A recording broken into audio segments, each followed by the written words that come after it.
You guys love Onesans, right? They're all bubbly, airheaded, and have all the essential assets. Well, that is unless you're actually the Shota they get their little Ara Araed hands on. Well, Bell in Is It Wrong to Try to Pick Up Girls in a Dungeon or DanMachi is that Shota. He wakes up, gets Ara Araed by his goddess. Exists, gets Ara Araed by another goddess who wants nothing but to taint his pure Shota aura. Stumbles onto the red light district, gets Ara Araed.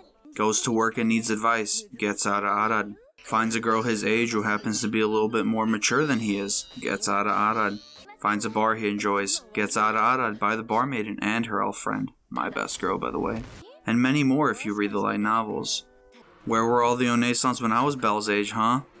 Okay, in all seriousness now, DanMachi is an RPG-like series set in the land of Orario, which is literally a town built on top of a dungeon. Its inhabitants live off the dungeon, and a whole economy is built on controlling that dungeon.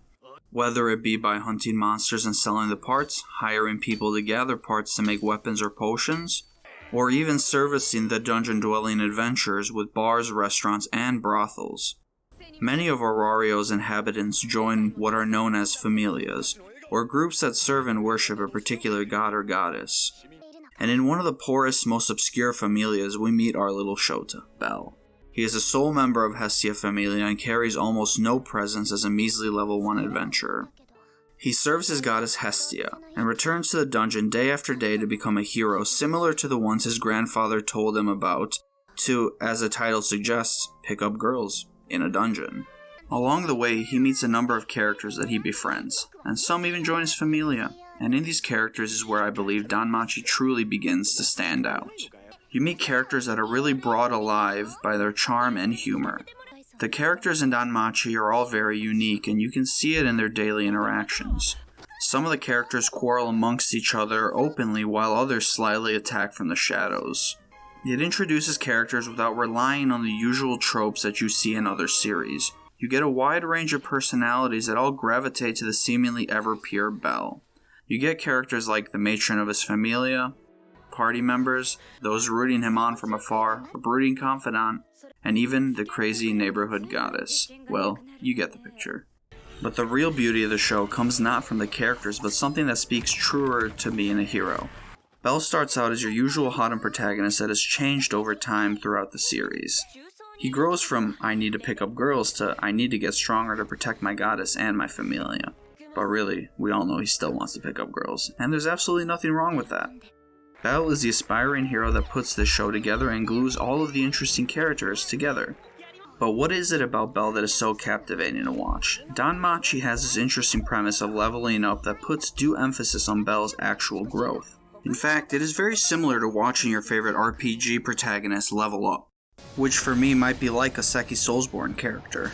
In Dark Souls, you start off as a weak protagonist that doesn't have much of a presence, but throughout the games you grow into a more complete character as you get stronger and make choices. In DanMachi, if you join a familia, you're able to increase your stats.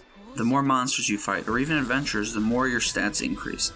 As the viewer, because of the emphasis in stat building, we can watch Bell grow as a character in more overt ways than we might see in other RPG-style anime, where stats tend to be a throwaway mechanic. His growth as a character is almost tangible, represented by these low numbers that have such a huge bearing on the lives of all of Orario's adventurers.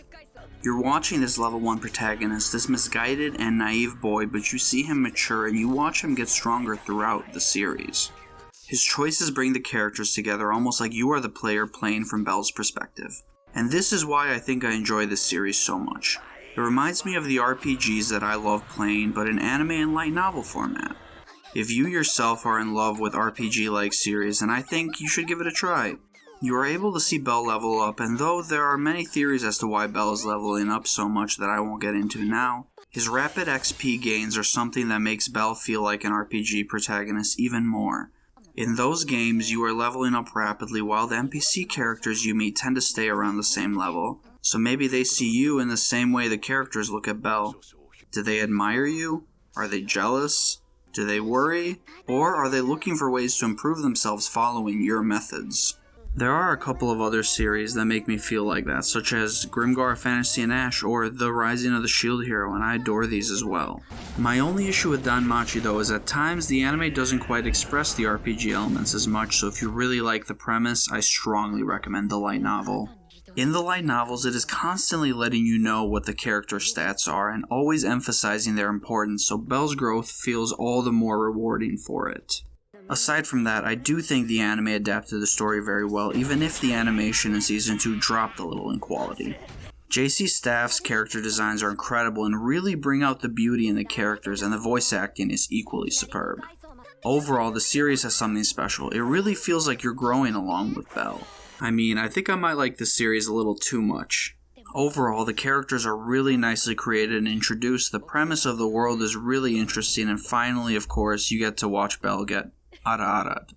This series really reminds me of an RPG game I love to play.